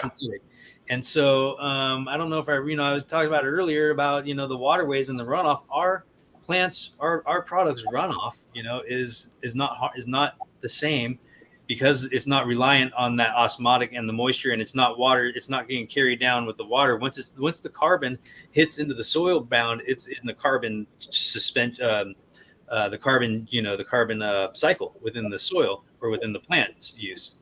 And so it's not like a salt that's just going to get leached away and into the groundwater, then boom, into the river, then boom, the algae blooms, and then boom, we lose millions of square feet of ocean in the Gulf because we're pumping out so many phosphates and nitrates from. Yeah, it's a section the size of Texas that has no life in the Gulf of Mexico, right? It's like, it's bad.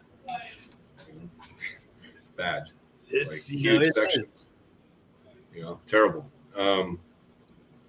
But they do a lot of weird shit out there in the Gulf of Mexico. A lot of oil rigs out there, so it could be other things too, but it's hard to point finger. At the end of the day, we do know that the rivers have higher elevated nitrates and phosphates, the chemical fertilizer runoff. So if we can lessen those inputs, we can improve that and improve, and then help decrease some other negative, whether it's intentional or unintentional, downstream effects, so to speak, and as much as we can as humans mitigate our footprint, right, on this planet, whether it's a company, that's choosing to use more sustainable packaging, more sustainable, derivatives, or it's, an individual who buys only organic and tries to grow their own food. It's up to all of us to make the effort to change so that we can re-steer the ship, since it has been on such a bad path, through all of that, all of that. Yeah, it's been on a pretty heavy. It's on a bad path. We can't deny that. Sorry to say. Yeah. Do you have an IPM product at all? We don't. So our IPM is health, is optimal health. Yep. And raising the bricks of the plant. So through that health, the bricks of the plant are strong, and chewing pests just don't want it as much. Yeah, you use chitin use chitin to do that, or? So we, naturally occurring, there's ways to get that chitinase and that enzymatic digestion going, and a lot of that's biological for us. Really, is getting the sugars up is through the biology. Yeah, that's that. Yeah. And then also the FPF has the sugars, and then the overall uptake. High bricks level has always been one of the secrets. Yeah, it's good shit. So. Yeah. That's so if you want your own natural plants defense, make sure your plant's so healthy that the bricks level are so high that the pests don't even want to chew. Yeah, it's nasty to them. Yeah. But we don't have direct IPM in the line because it's just all for health. Yeah, that's let's look in chat, see if we have any questions here. And if you guys do have any questions, go ahead and type them now. Yeah. So that we can ask them. Let's see here. The growing plant, pretty sure matter. Pipe, phosphate that's the most detrimental to the water. Yeah, you're saying that phosphate's the most detrimental to the waters. I don't know. Definitely.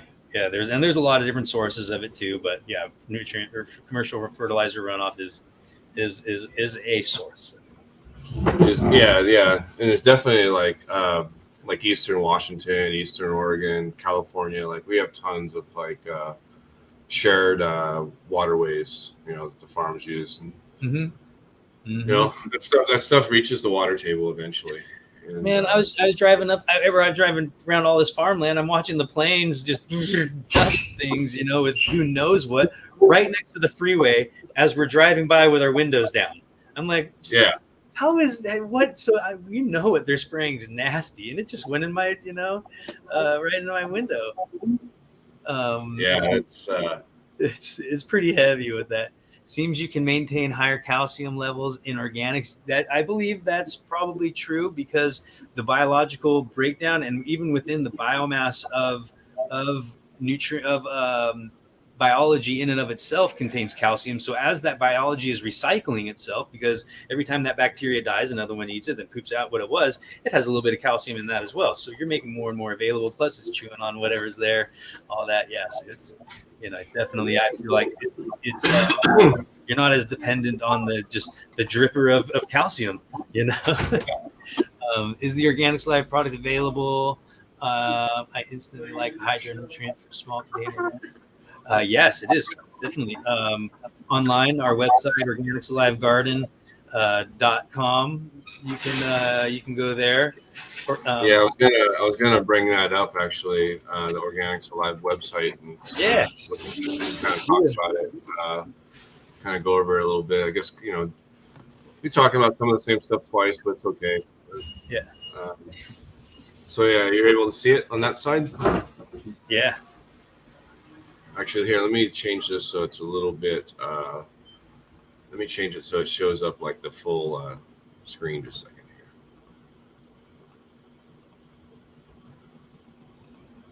here. Let's see. All right, here we go. So yeah, so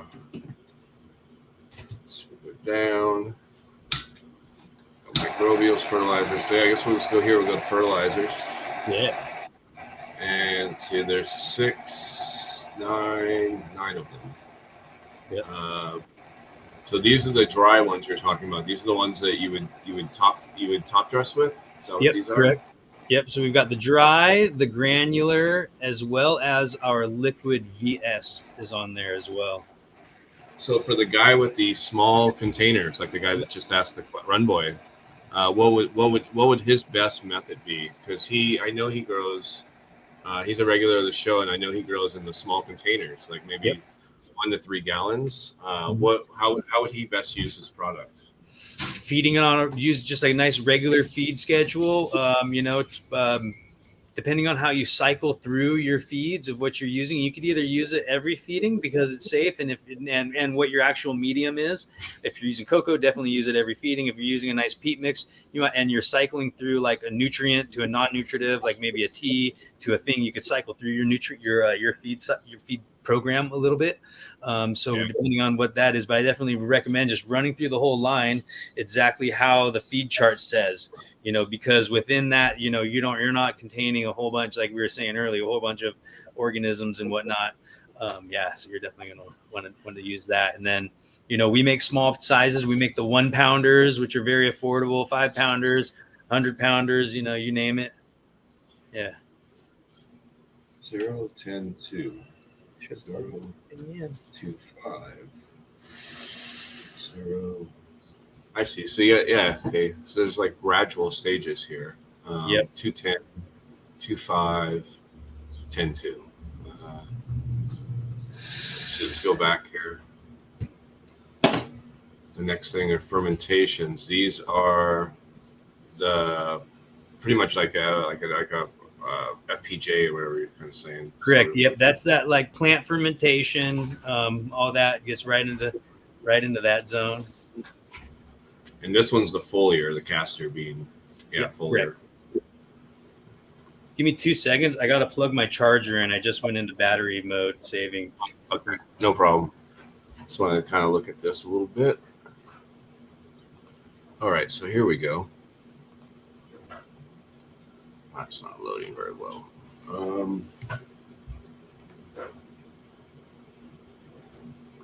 There is a chart right here, but it's not that big of a graphic. Yeah, this chart right here, if there was a way to get a bigger version of it, it's a good chart. So yeah, it looks like he's using 5 mils dry, 5 mil. It's pretty low doses, pretty good. All right, found it. Is this chart available anywhere in a bigger format? You can download it. I know that, and then use it as if you go under grower downloads, if you go on the home page, or just scroll all the way down to the bottom. Yeah, right there to grower downloads. Let's see. Right to the far right, grower downloads. And then there'll be, so this is where you'll find, like I said, our material safety. There's the grow guide, the first one, top left. Materials reports, fulvic test, FPS, all those tests. Like I said, we're totally transparent, kind of, because we know that it's clean. You can rip it apart, and it is exactly what it is, Let's share this one out right here. So this kind of shows everybody like kind of what You know, a lot of people are used to looking at a growth schedule that kind of transitions from week to week and just, you know, tells them exactly what to do. It also helps them plan on how much product they're going to need for their, you know, for their growth cycle. But let's see, 5-to-1 dilution. Okay, so that's just based on how much you're using. So, you know, using 5 gallons, you use 1 of their thing, or 5 of their thing to 1 gallon. Looks like, right? So what would it be? I beg your pardon. I'm back. Got it. The 5-to-1 dilution. So it would be 5 parts to 1 part. Mm-hmm. 5 mils. So you could either do mils. So like depending on how you're measuring, you do 5 mil, 1 teaspoon, 4 grams. It's kind of like all translates the same depending on how you measure your dry input. It's a little confusing, I think, in the industry out there for how we measure inputs at times, like teaspoons, cups, mLs. It's for, you know. Okay, yeah, so you have it broken down: biological management, nutrient management, energy management. Correct. And then all of those systems tailored into your genetics, you can really fine tune that, you know, map, that roadmap that we've laid down to, you know, say you know a strain that wants to cut off nitrogen or feeding early, you back that down, go more into the transition, you know, vice versa. You know, you have a heavy feeder, crank her up.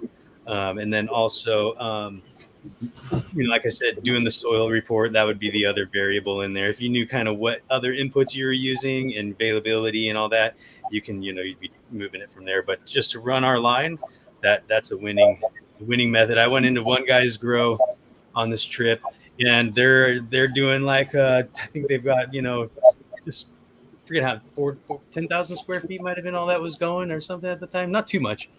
Might have been a little more, but I mean, he's using everything right to the T on the part, and his plants are raging right now. Like they are going really good. That is the fulvic, or no, that's the non-nutritive metals. Correct. In the fertilizer, in the VN. Very little amounts of copper. Yeah. Mercury. Yeah. And then, okay. Non-nutritive metals. Arsenic, cadmium, cobalt. Yeah. Yeah, just kind of scrolling through. For sure. I can see what you're looking at. Each product looks like. Mm-hmm. So here's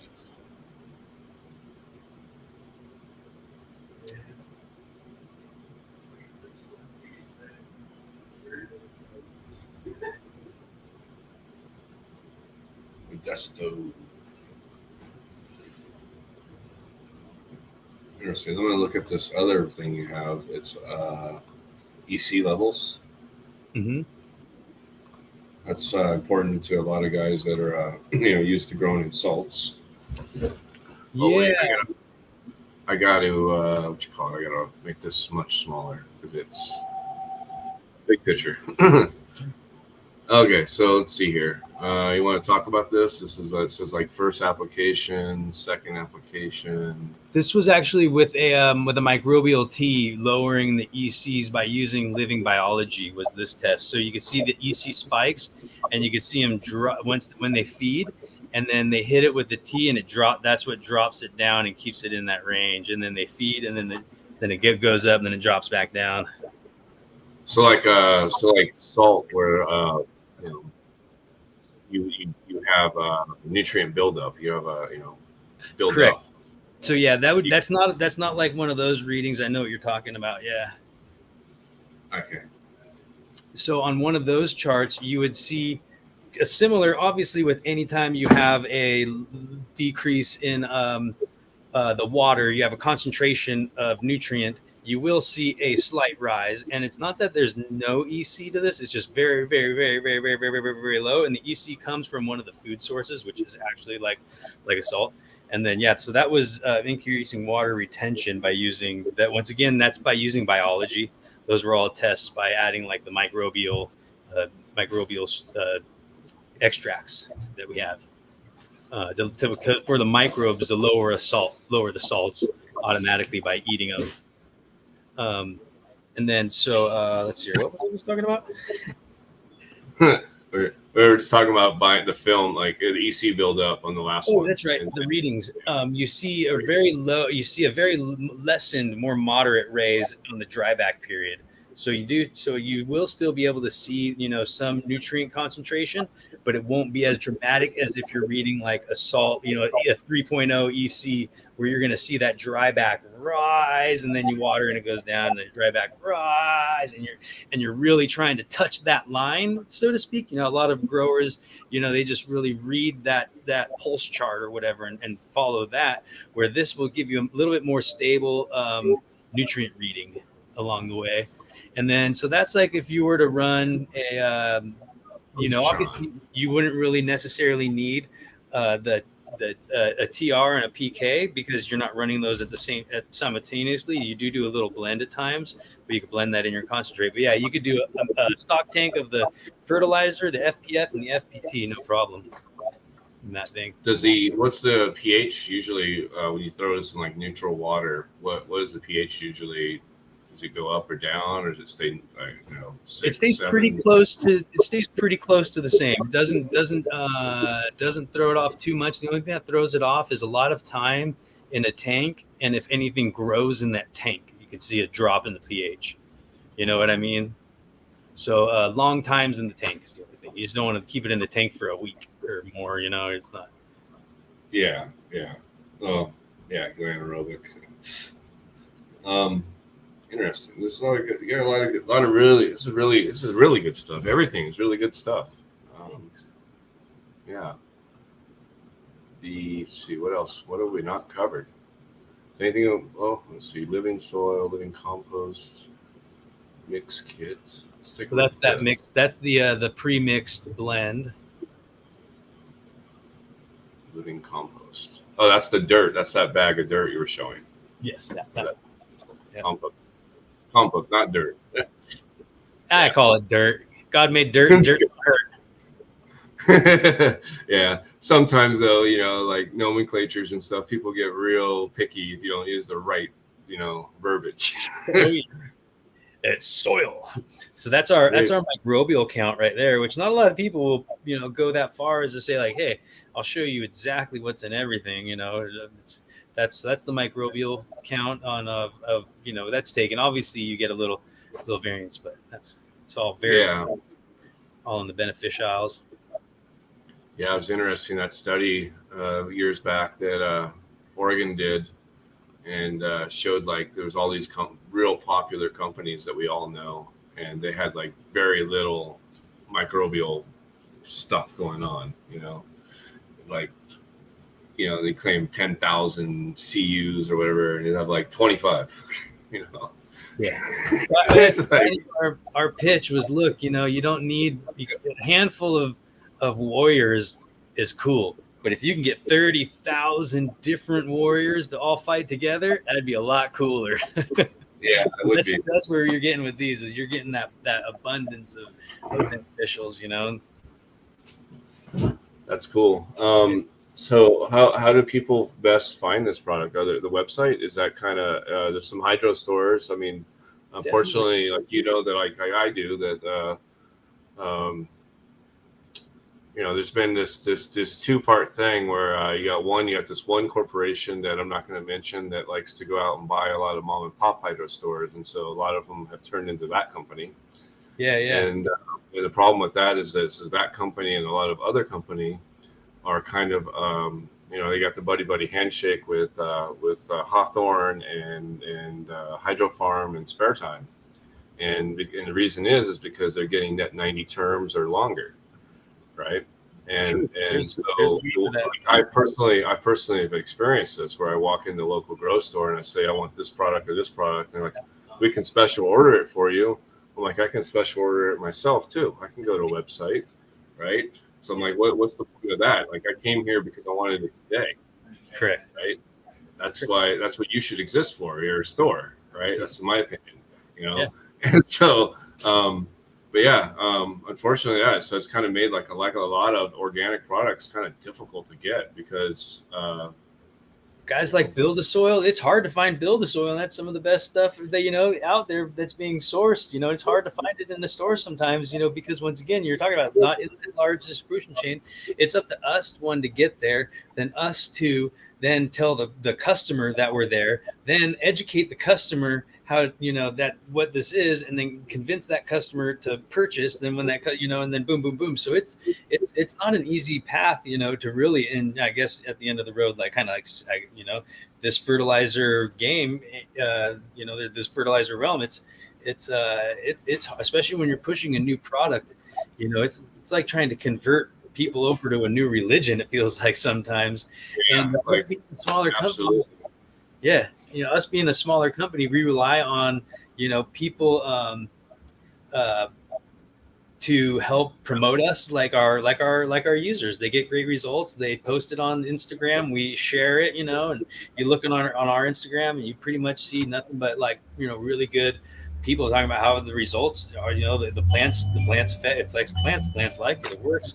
And so you know, for us, we rely on, like, you know, whoever's watching, like, yeah, if you don't see it in your store, well, ask that store to maybe bring it in, and then that, you know, have them give us a call, and we'd love to the opportunity to work on that level. You know, we love, you know, there's so many new markets coming into play too. We've got Missouri, we've got you know, like Maine, New York, you know, Texas is going to come on one day soon too. We have so many parts of the country, you know, that it's hard to be everywhere. So of course, yeah, online is easy, but if you have a local store that you go to, by all means, ask them to give us a call, shoot us a message. We'll give them a call and say, hey, you know, one of your customers wants us to get in there, you know, because it's up to us to get there, or it's up to them, you know. So we really appreciate it when people help a little bit, you know, and that's kind of what our grassroots foundation is getting customers who are so stoked on the product that they want to, like, go out and tell their friends, you know, and then those friends want to tell their friends, and then, you know, then we have all these witnesses to the technology, and then they can stand behind it,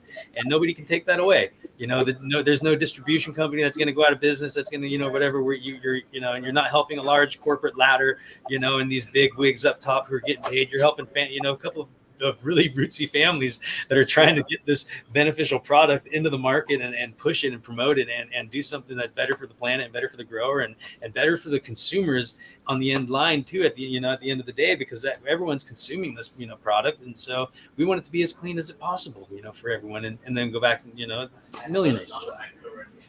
Yeah. And I think, you know, it kind of comes down to three things. It's ease of use, the availability with the price, and then, you know, results, right? Results are so, and yeah, word of mouth definitely speaks volumes. You know, you can't buy that. So, you know, and you can't take that away either at the same time. And, you know, I'm on the road, and, you know, a lot, and it's obviously we do our best to, you know, stay in contact with everybody. So we try not to drop the ball, and, you know, we are human. So, you know, if something's late or, you know, something's on back order, you know, we always just try to be, you know, as communicative as possible, you know, with our customers, so everybody can be understanding and we can all work together, because really that's the essence of life, is that we can all just kind of work together. And that's why I try not to be tribal with any other divisions. Like we're cool with the salt guys, we're cool with the as organic as you want to get, you know, guys, and you can use us on any level, you know. And so we want to really participate on every level in the industry, and, you know, with people too on that, you know, and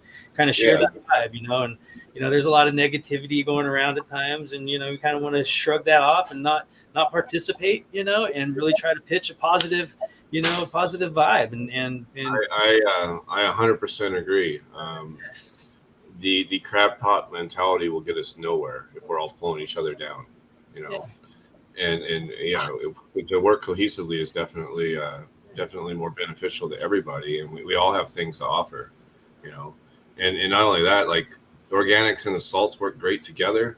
You can use either or. I mean, it all, at the end of the day, it all comes down to, you know, what do you want, what you like, and your opinion. You know, if you like it, then good. You know, if you don't like it, you don't have to use it. You can use the other thing without bad mouthing something else. You know, it's just, you know, I don't know. There's a lot of things I don't like. I don't buy those things. I'm not going around spending my life, you know, rent free, pitching I don't like those things. You know. You know, it is what it is right now in our modern state. And you know, like I said, I kind of, you know, really want to, I'm trying to be more proactive this year and come out as like a positive voice, you know, and, you know, just want to, yeah, just try to flip people who are being negative. You know, you're being negative right now. I'm going to throw so much positive your way. You're going to not even know what to do with it. You know, that's always actually the best way to fight pretty much any argument. You know, is you throw positivity towards it, and eventually, you know, smiles are contagious. You know, eventually it'll work, right? Same with, and then back it up with you know, that ethos, and then the product to stand behind it. You know, you're like, hey, you don't want to listen to me? I don't care. Just take this little sample pack, go home, put it on your plant. Just tell me yes or no. And everybody comes back. What was that? My plants look right away. You know, so that's really what. Yeah, and I noticed I didn't even notice until like halfway through the interview. I'm like, oh damn, I'm wearing Pat's shirt. Like, and that's like, you know, he's sort of a competitor. You know, Green Bicycles, but he's not really a competitor in the same way. You know, he's got a totally different mechanism to his product. You know, and there's another guy that comes on the show, Kosher Nutrients, and he's a salt-based line based out of Coachella Valley here. Oh, cool. And you know, he'd love to have he actually asked me, he's like, hey, you think you'd have a good conversation? Because he'd love to have like not necessarily like an argument, but like a friendly conversation about the biology and about organics versus synthetics and how they work together, because they really can work together. You know, absolutely. You know, and for a home grower, it's great. This line is, I mean, commercial too, but for a home guy, this is absolutely great. But for like a commercial site that has their ways, and they've been using, you know, big salt for a long time, like this might be a good way to ease them in. I mean, not many people, no one actually. I have not come across one site that says put organics through fertigation lines. Like, nobody. Like, that's like number one golden rule. You know, that stuff's gonna go aerobic and anaerobic and be bad. You know, and you know, you're gonna have all these bad smells. You're gonna file the system up. You're gonna have to take it all apart. You're gonna have to run tons of, you know, hypochlorous acid through it. Like, you know, labor. It's expensive to clean up. And I don't know how many how many manifolds I've taken apart and just, you know, pulled shit out of them. You know, it's like gunked up and just like, what was that? How did that freaking? You know, I have tried to run like some other lines that were like pure liquid organic lines. I've tried it before. If you clear the line completely, use it 100%, all of it. You know, you mix it and you use it all, and it's like gone in 20 minutes, and then you know, run some SLF or 100 behind it. Then that's the only way I've been able to do that, and that's kind of expensive because SLF 100 is expensive. That's the only downside to his product, but it works. Works amazing. If I could figure out how to culture it, I'd make it myself. Right? Yeah. Absolutely. But yeah, it's been a good talk. I really like this stuff that you're talking about. Definitely like to try some.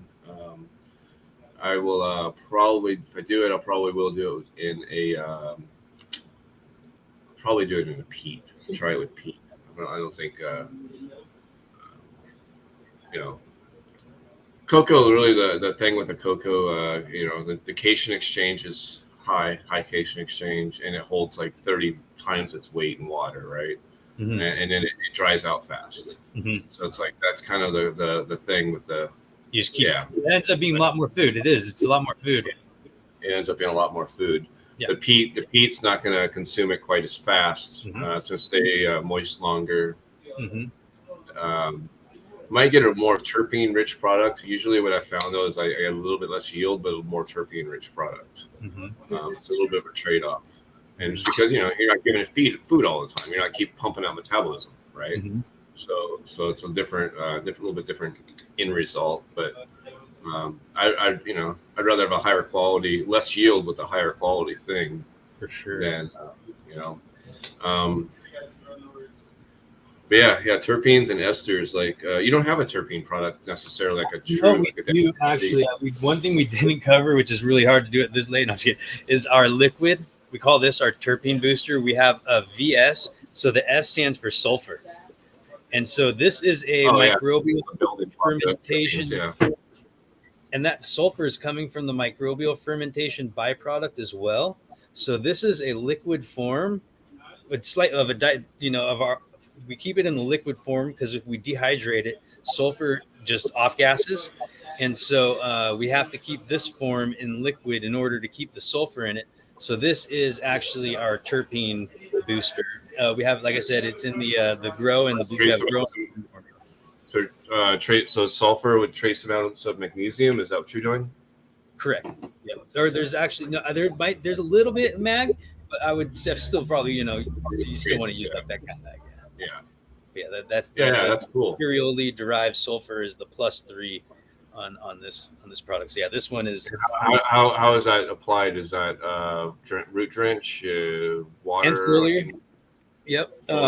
This is a 5 ml. You can use I use 2 to 5 mLs, and then per gallon, and root drench foliar spray. So it has the same ionic exchange capacity as, or not. I guess that's kind of too weird of a word, but as the same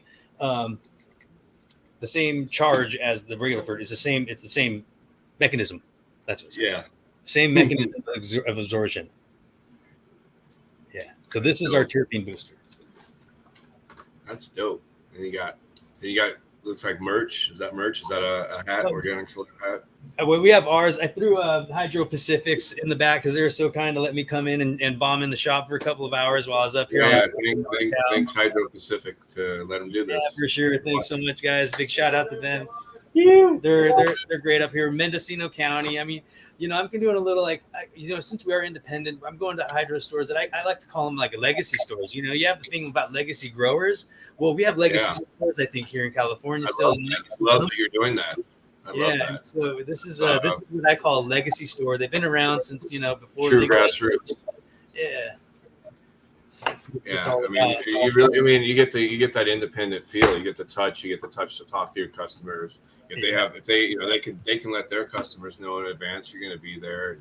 They can come and ask questions to directly to you. And it's like face-to-face exchange like that. That's super important. That's more important than people realize. It is, and then I'm building relationships with these people. I get, we go out to dinner. I get offered, I go stay at their houses even. You know what I mean? Like this isn't just like, some of them will turn into long-term friendships and other adventures in life. See struggling or whatever, because the times are the times in the cannabis industry for the professionals. It's tough. So once again, I'm trying to come out and say let's bond together. Let's do this, together. Let's lift that up and get the sales in the front door of these shops. Let's freaking keep everybody in the community moving, and let's use what's good for the planet, and let's support our seed guys, who are doing the hard work to keep the genetics that we want, going, and that's it. That's what's up. Somebody asked, question chat about pit moss. Any experience with pit moss? Do you have any experience with pit moss? No. I've seen the guy on Shark Tank. That's all. That's all my furthest. I actually haven't physically played with it either. I would love to actually. Why not do some tests? That'd be pretty cool. If it were have somebody and give me some feedback, that'd be, why not? It's a media. Is it recycled paper? Is that what I'm trying to remember? It's been a couple of years since I've seen that pitch, but I think it was recycled shredded newspaper. Yeah, it was like paper pit. Yeah. So carbon. And then being a foliar, the only thing with that is getting the inks out of the paper, chemicals out of the paper, and some of that paper is treated with some pretty nasty shit. And cannabis is a remediator; it's just going to pull that up. Bioremediator. So it's going to bioaccumulate all that shit. It's just you guys can try. Make sure you get a heavy metal test. I don't know. I don't have an answer for that one. Yeah. But anyway, is there anything else you want to tell anybody, or? I want to say thanks to you. Really appreciate you inviting me on and the time to share all this and kind of give give the information and the knowledge out and kind of share my passion that I have behind it, and kind of let me blah blah for a little bit, I guess, too. Yeah, definitely. I'd like to have you back, and we'll talk more. I'm especially once I use the product, I'm going to have my own personal questions as well. They're based on whatever my experience is with it. Then again, we've had I don't know if you've seen any of the previous shows, or if you know Tim. Do you know Tim McCormick? I don't know. From Culture Biologics. I don't know him personally, but I've seen some interviews with him and talks with him, and I do it. Very intelligent person. Incredibly intelligent dude. He knows his stuff. Very passionate about for sure what he does. No, I love it. I love it. That's what I love. I'm going to invite him. I'd love to have you, Tim, and Erik from Kosher, kind of have a nice civil conversation about things. See where that goes, because like you said, we win when it's all of us. The power of everybody. Collectively putting together positive conscious and thoughts, and that's where it's at. But yeah, thank you for coming on. And hey, absolutely. Yeah, I guess we'll go ahead and if anybody doesn't have any questions, we'll go ahead and end the live in a minute. And I also want to get you some beans from you. I'm doing so definitely want to. I'll send you a care package. Some of that. So I'll grow out some of yours while you use some of ours, and then we'll get to come back after that and share some experience, some more experience with each other. And then us being kind of close, I'll definitely let you know if I'm out in that desert area and try to, whatever. And you let me know if you're out in my area, so we can definitely. And my breeding partner is right there in San Clemente, so he told me that he was going to go stop by and say hi. So I'll send him by. Killer. I'm really committing myself to the road right now, so I'd like to be present, and so I'm not in the office too much right now. But my business partner there, Todd, is there. Bailey's in there. She's taking care of all of our customer relations. We're like good San Clemente rootsy company. That's awesome. It's dope. Yeah. All right. Well, everybody, support local, think locally. Or think globally, support locally. Yeah, that's what I meant. Yeah. And have a good day, and bless. We'll talk to you next time in the live. Just 1 second.